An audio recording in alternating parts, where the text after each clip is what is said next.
Welcome to our international marketing plan of our company, Muttonhead. So, quickly, what we're going to talk about, we're going to discuss our introduction and our company, give a situational analysis breakdown, a breakdown also of the strategic and tactical marketing options, then give a timeline of what we will be doing or what we suggest them to do, and then finally a conclusion. So, a quick introduction on our company, Muttonhead, more known as MTN Head. They mostly sell sports and outdoor apparel, but are not limited to that. They also sell other things such as mugs, candles, and even skincare products. It was founded in 2009 by two sisters by the names of Meg and Mel Sinclair in Toronto, Canada. They are care very deeply about being Canadian, as can be seen in the logo, which states "Made in Canada." That's not the only thing they're focused on. They also care very deeply about their sustainability practices, their high quality, and their fair trade. This is done mostly by having outsourcers in Toronto itself, and then they also possess one physical store in Toronto. Then for our decision tree, our three customer targets were sustainability seekers, camping explorer, and hiking enthusiasts. Sustainability seekers are more Gen Z, care more about ethics, sustainability, and transparency. Camping explorers are more millennials and Gen Z, both. They are casual outdoors people who value having practical options. And then finally, our hiking enthusiasts who are again millennial Gen Z, but who are more eco-driven and invest in their clothing, so they require more durable and quality gear for their hiking. Then our entry mode is direct exportation through e-commerce and also selective retailers. This is done for low risk and low investment. This we will get into this later on, of course. Now, for our geographic markets, we had three countries of Chile, Peru, and New Zealand. We decided to go with New Zealand as they have a more similar culture and consumption habits, which are outdoor lifestyle and more eco-focused than the other two, and the consumers are wealthier and more sustainably minded. From now on, I'll present our situational analysis. We used 5 Cs and Cage for analysis. As we already covered the company analysis in the introduction, in this part I'll present about 4 Cs left: context, competition, client, collaborator. We analyzed context of Muttonhead to get the big picture of the Canadian apparel industry that Muttonhead operates in. The market is heavily import dependent, over 95% of apparel made abroad. So local brands must compete on identity, quality, and sustainability rather than price. It's also extremely fragmented with more than 3,400 mostly small firms and no player holding more than 5% market share. This fragmentation creates room for niche, value driven brands like Muttonhead, but also increases the pressure to stand out through branding and authenticity. Even though the market is fragmented, barriers remain high. Production costs are expensive, consumers are loyal to big outdoor brands, and regulation and certifications add complexity. Regulatory oversight also increases administrative costs for small firms. Externally, strong opportunities exist, especially growing demand for sustainable apparel and the rise of e-commerce. However, fast fashion, inflation, price sensitivity, and greenwashing skepticism all pose real threats to Muttonhead's competitive position. The second analysis objective is competitor. We define our direct competitors and indirect competitors of the company. Our direct competitors are companies like Cotton and Tentry, which focus on sustainability and ethical production. Meanwhile, indirect competitors include larger brands such as Roots, Aritzia, Nike, or Arc'teryx. These firms emphasize performance and lifestyle design, but are not necessarily sustainability driven. As I mentioned in the context analysis part, the environment is highly fragmented. Under this fragmented environment, Norton had evolved to differentiate itself not by scale, but by authenticity, ethics, and value driven operations. The competitive advantage of our brand lies in how we embedded our special values, community based mutual growth, gender diversity, and sustainability in our logistics, operations, and product. All production processes of the company are done by Canadian manufacturing, and the company pursues fair labor, and our designs are unisexual. We also have our products made by sustainable materials. The third analysis objective is clients. To understand Muttonhead's current customers, we reviewed the brand's core values, product traits, and the fashion industries it belongs to. We found that Muttonhead's ethical values attract socially conscious consumers, and its blend of outdoor and daily wear styles appeals to people who enjoy both comfort and an active lifestyle. Across gender fluid, sustainable, and athleisure fashion, the key consumer group consistently overlaps young, inclusive, eco minded individuals. So, our current and ideal customers are mainly millennials and Gen Z with moderate to high income who use the products for outdoor hobbies and everyday wear and who strongly value sustainability, inclusivity, and authenticity. Based on these traits, we segmented our target audience into three groups: the sustainability seeker, Gen Z, digitally native, and highly value driven, looking for ethical and gender neutral fashion. The camping explorer, millennials and Gen Z who enjoy weekend trips and casual outdoor activities, prioritizing comfort and durability. The hiking enthusiast, eco conscious consumers who invest in sustainable, long lasting performance wear. Muttonhead will target these segments by positioning itself as a technical and sustainable Canadian brand, creating a strong emotional bond with consumers who seek both function and ethical identity. The last analysis objective is collaborator. Muttonhead operates with a vertically integrated, sustainability driven value chain.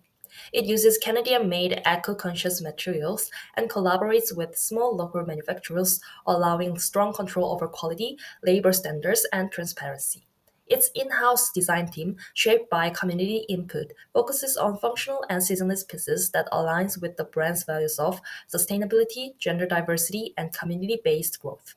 In terms of distribution, Muttonhead mainly sells through e-commerce, its Toronto flagship store, and a few ethical retailers. This lean distribution network keeps operations simple while staying consistent with the brand's ethical identity. The company's key stakeholders include customers, employees, suppliers, manufacturers, financial institutions, and external collaborators such as influencers, artists, and NGOs. Government regulators also play a major role by enforcing labeling, safety, and environmental standards. These relationships strengthen the credibility of the brand but also increase operational complexity. The brand still faces risks: a limited supplier base, rising production costs, and potential regulatory and cultural barriers in global expansion. Overall, Mutton has a strong ecosystem rooted in local production, ethical partnerships, and transparent supply chains, reinforces its authenticity and sets it apart in the market. That's it for 5 Cs. Currently, Muttonhead's operations are concentrated in the Canadian market, where the brand has established itself as a leader in ethical and locally produced fashion. Most of the company's revenue is generated by direct retail channels, including their e commerce platform and flagship brick and mortar Toronto store. Whilst the company does attract some US and international customers online, its physical operations and the majority of its revenue remain firmly Canada centric. Muttonhead operates within the rapidly expanding sustainable fashion segment, which is projected to experience significant growth over the coming years. Consumer interest in ethical clothing continues to rise, with over 60% of Canadians now factoring sustainability into their purchasing decisions. This trend supports Muttonhead's premium pricing model as customers are willing to pay more for durable and sustainable apparel. Most of the company's sales are concentrated in Greater Toronto and other urban centres where slow fashion has a strong following. Whilst US sales remain limited, stable growth and niche positioning give Muttonhead a strong foundation as it considers international expansion. So in this part, we are going to discuss why and how we chose New Zealand as the best country to expand to. In order to identify our options, we used the who, the how, and the where framework. After doing the who and the how, we saw that three countries really matched Muttonhead's identity: Chile, Peru, and New Zealand. To decide which of these three countries would be the best fit for Muttonhead, we compared them across four key dimensions: distance, demand, competition, sustainability, and cultural fit. Now, let's start with the first dimension we've analyzed: distance. Here we used the cage framework to compare the distance of Canada and each country. Culturally, Chile and Peru are quite different from Canada, mainly because of the different language. New Zealand, on the other hand, is English speaking, which makes it much easier for Muttonhead to fit in. Administratively, all three countries have trade agreements with Canada, but Chile and Peru still have more bureaucracy and slower procedures. Geographically, Peru is the closest, Chile is mid-range, and New Zealand is clearly the furthest. But even though New Zealand is far, its logistical infrastructure is so strong that the distance becomes less of a problem than they would expect initially.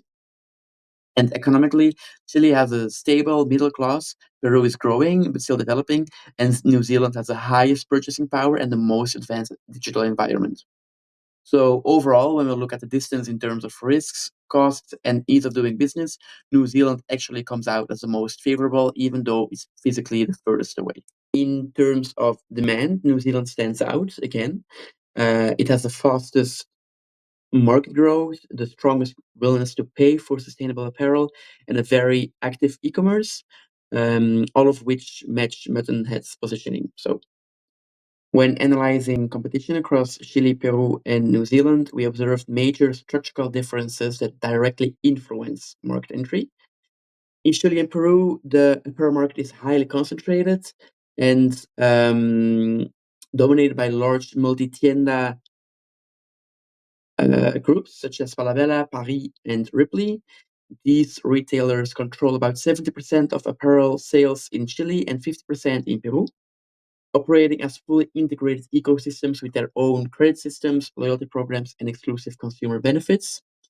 And also because they occupy prime locations in shopping malls and attract most foot traffic, entering these markets without partnering with these chains is extremely difficult. This creates strong interest barriers and makes price competitiveness especially challenging for a small, premium, and ethical brand like Muttonhead. So, um, New Zealand is the only country of the three don't have who doesn't have these problems. It has a much more open retail landscape with no dominant player, allowing new brands to penetrate the market much more easily. So for this reason, New Zealand is the most feasible and strategic entry option for Muttonhead.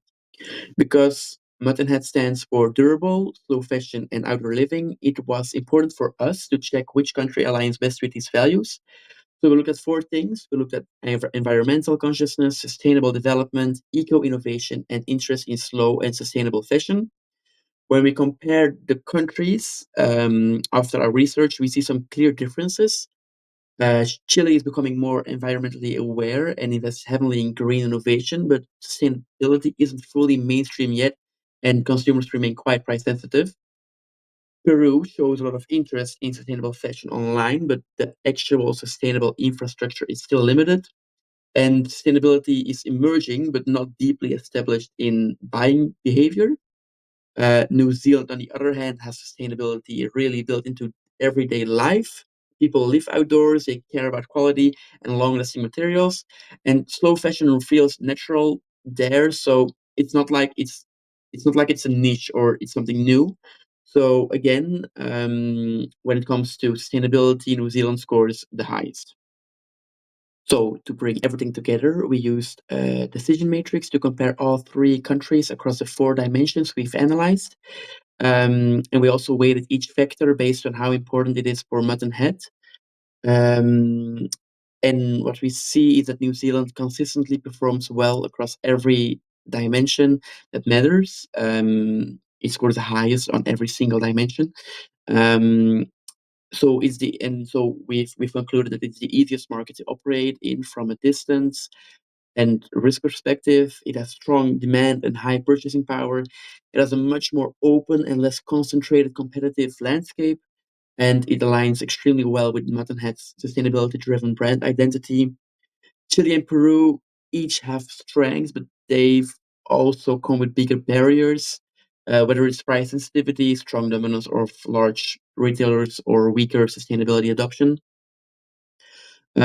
So when we combine everything, we clearly see that New Zealand offers the best overall balance of opportunity, feasibility, and brand fit. So it's simply the market where Muttonhead can enter with the least friction and the highest chance of success. Now, for our tactical options, we applied a moderate adapt standard approach, keeping Muttonhead's Canadian identity but adapting the marketing mix to New Zealand's climate and strong sustainability expectations. For our product strategy in New Zealand, we applied an adapt standard model, meaning we keep Muttonhead's core Canadian identity but adapt where it adds real value locally.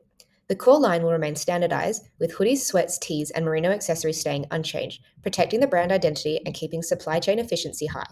Where we adapt is in the materials. Auckland's climate is mild, humid, and has consistently high rainfall, so we switched to a lighter organic cotton fleece, merino blends, and breathable jersey knits to ensure comfort and functionality for local consumers. And to meet global customization trends, we introduce an embroidery personalization station at the Auckland pop-up.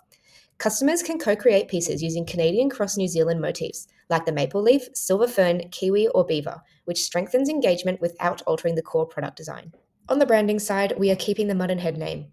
Made in Canada acts as a strong country of origin cue in New Zealand, signalling ethical manufacturing, durability, and quality, all highly valued in their outdoor apparel market.